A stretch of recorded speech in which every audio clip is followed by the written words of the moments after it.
Hoje o nosso quadro de entrevista é em homenagem aos pais. Acompanhe.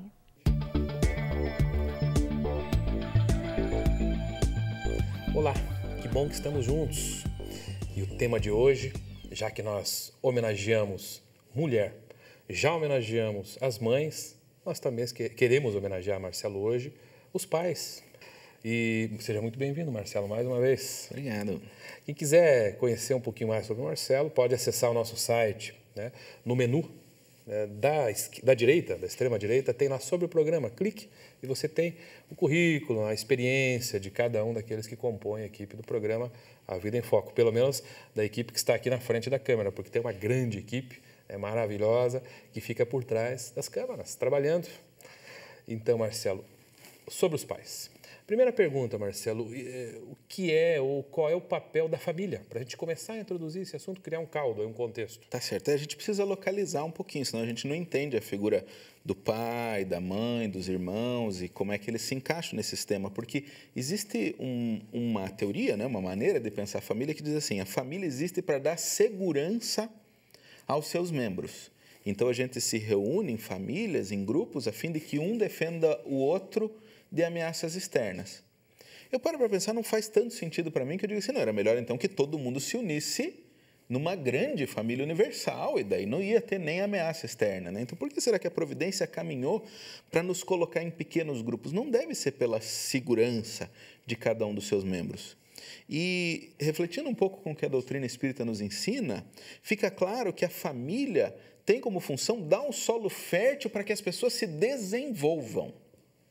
Então, olha que interessante a maneira como é colocada no Evangelho segundo o Espiritismo.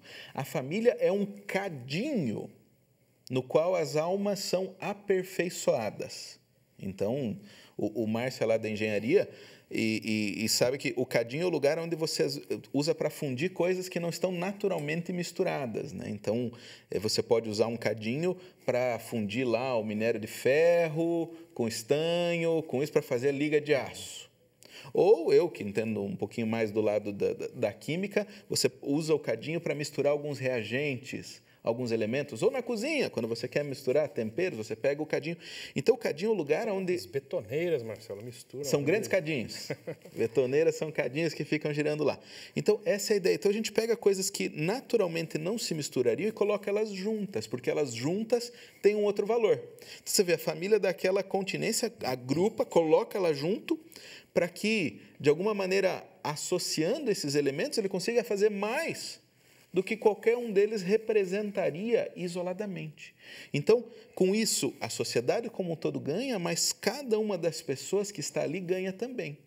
Agora, veja que nesses processos que a gente está falando, parece natural que há uma energia empregada sobre eles. Então, eu jogo o ferro, o cobre, o estanho, eles não se misturam. Eu preciso aplicar uma grande quantidade de calor para que eles se derretam e só no momento que eles se permitirem derreter, eles vão se misturar. Quando eu estou falando do pilão para os temperos, eu preciso pilar e esfregar e esmagar. Então, vai ser natural que na família haja também essas grandes descargas energéticas.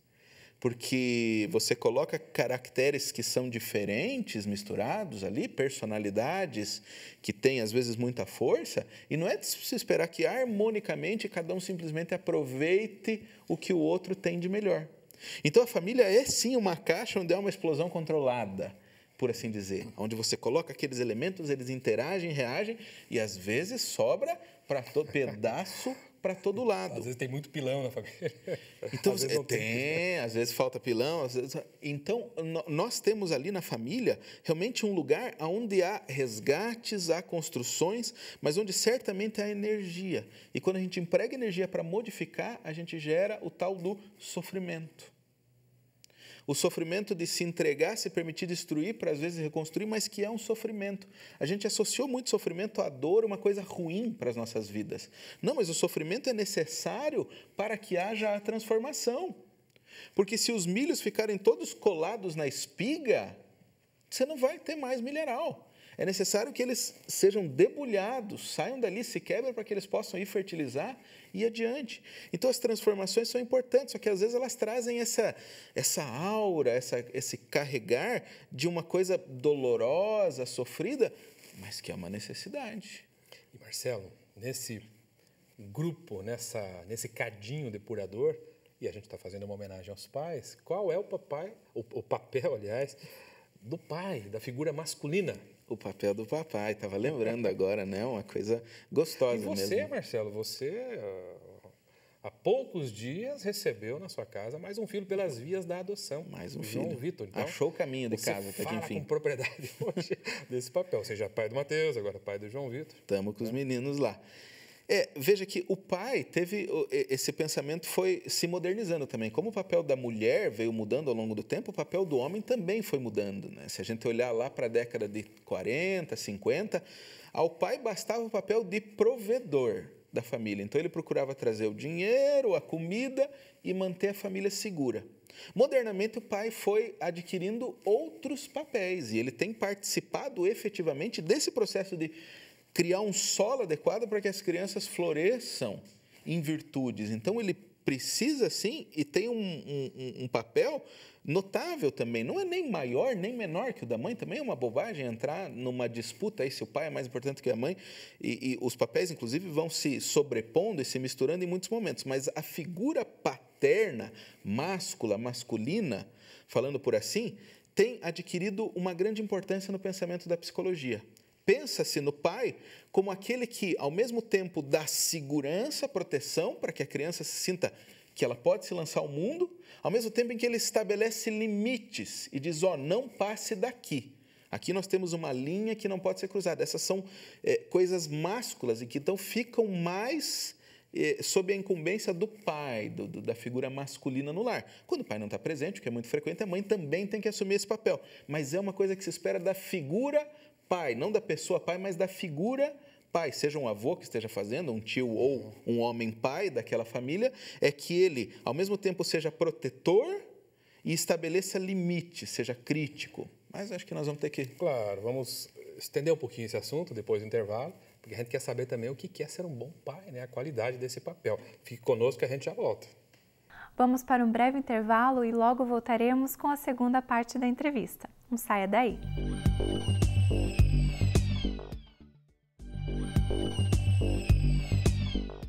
Retornamos com a segunda parte da entrevista de hoje e o tema é Em Homenagem aos Pais. Acompanhe. Muito bem, estamos de volta. Marcelo, a gente falava sobre o papel do pai, dessa figura máscula, dos limites, né? Mas o que é ser um bom pai, Marcelo? Para aquele pai que nos assiste agora, o que é ser um bom pai? Como se encontrar nesse papel? Eu vou me lançar um pouquinho no conceito, que, aliás, você domina mais do que eu, da análise transacional, da ideia da figura do pai que a gente incorpora para o nosso caráter, para a nossa personalidade. Então, a gente tem que dizer assim, que o pai tem que, ao mesmo tempo, ser crítico e protetor, mas num espectro positivo. Porque um pai crítico, que seja crítico demais, vai gerar uma criança insegura, que ela não... E agora? Não posso ir, eu preciso ver se meu pai tem que estar aqui para me dizer exatamente até onde eu posso ir, qual é o limite. Super dependente. Né? Cria uma criança dependente, uma criança que não consegue se mover sozinha. Ao mesmo tempo que o pai que não seja acolhedor, então quando ele é crítico demais, às vezes ele perde um pouco da proteção e ele pode negativar de uma maneira ou de outra. Mas o fato assim, é que se espera que um bom pai, o filho, quando ele se lança, ele diga assim, olha, eu me lembro que meu pai me ensinou que eu posso ir até aqui, que esses valores são inamovíveis, que esses aqui eu não posso abrir mão. Isso ele aprende observando os pais fazendo, não é falando, não, um dia eu vou sentar, filho, agora eu vou te dizer as 3 coisas mais importantes da vida. Não, a gente diz isso quando a gente está agindo em todos os momentos. Se respeito é um valor, daí não é assim quando não olha para a pessoa que está pedindo, quando pisa no outro e não fala nada, isso não respeita. Aquele que corta a fila, o filho está olhando tudo, né? E sacando essas coisas. Não, então o respeito não é tão importante assim. Respeito é importante dizer que respeito é importante. Agora, ser respeitoso mesmo, não. Então, ele tem que ser esse crítico que mostra quais são os valores ali dos quais a gente não pode abrir mão, mas nos momentos em que eu preciso me aventurar num ramo de incerteza, porque a gente não anda com certeza. Aliás, certeza é uma raridade na vida. As pessoas que precisam de certeza, elas simplesmente não andam. As pessoas que precisam de certeza estão paradas, porque não tem certeza para nada. Ele sinta essa proteção, aquela coisa assim de que vai ter alguém lá para mim. nessa hora que eu precisar, né? Então, ao mesmo tempo que o pai diz onde deve andar com a bicicleta, ele diz, olha, se a bicicleta tombar, eu vou estar lá para te amparar também por esse caminho. Não ande por ali, que ali é perigoso, mas andando aqui... Então, você tem que tentar oferecer. A gente espera que a criança, então, cresça corajosa, porque ela sabe até onde pode ir e sabe que no momento de necessidade ela não está sozinha nesse caminho. Então, um bom pai, espera-se que ele consiga dar esses dois valores, essas duas virtudes importantíssimas para o seu filho, que é ser capaz de se aventurar sem cometer nenhum excesso, né, ao longo do seu caminho, ao mesmo tempo em que não abandona as coisas que são importantes. E mesmo que não haja presença física ou espiritual próxima do pai, aquilo são valores, né? O pai é um elemento psíquico, é um departamento, é uma construção. Interno, uma construção do ego. Está lá dentro da gente. Isso está claro. É um filme que vai rodando. Famílias, por exemplo, que tem um pai que é muito ausente porque ele é doente, porque ele tem problema com álcool, uma coisa que ele é uma figura que não é presente, a gente vai escolhendo outras figuras para eleger que nos passem esses valores, né? Às vezes um avô, ou um tio, ou o irmão mais velho, professor, que às vezes carrega um peso grande nas costas quando o pai não assume esse papel adequadamente. Professor, né? Alguém que está ali, né? Ocupando o espaço parental. Uhum. Então, Marcelo, a gente ampliar mais isso, dada a importância dos pais, né, estabelecendo aqui uma construção psíquica, como proceder se o meu pai não foi um bom pai? Há quem se queixe, você é médico, você faz terapia, né, psicoterapia, as pessoas chegam no consultório e se queixam, olha, meu pai não foi um bom pai, aconteceu isso e, portanto, por causa daquilo, meu comportamento é negativo nesse aspecto ou no outro. Como é que a gente procede? Aí a gente pode se olhar de duas maneiras, né? Primeiro assim, eu dizendo, meu pai não foi bom, então como é que eu vou ser um bom pai para o meu filho se o meu pai não foi bom? Ou como é que eu vou ser um cidadão bom, já que meu pai não me colocou? Hoje eu sou uma pessoa que tenho dificuldade com eu mesmo, comigo, não com o meu filho, né? Eu posso olhar pelos dois aspectos. E daí nós temos que parar para pensar alguma coisa. E é que a doutrina espírita nos ajuda sobremodo a pensar a respeito desse ponto. Emmanuel trabalha, Emmanuel Espírito, pela mediunidade de Chico Xavier, no livro Caminho, Verdade e Vida, capítulo 12, sobre educação no lar, ele vai tratar disso. Quando ele diz, há que se considerar que, afinal de contas, quem é o nosso Pai? Quando eu começo a minha oração, eu digo, Pai nosso que estais no céu. Quem que é o Pai, afinal de contas?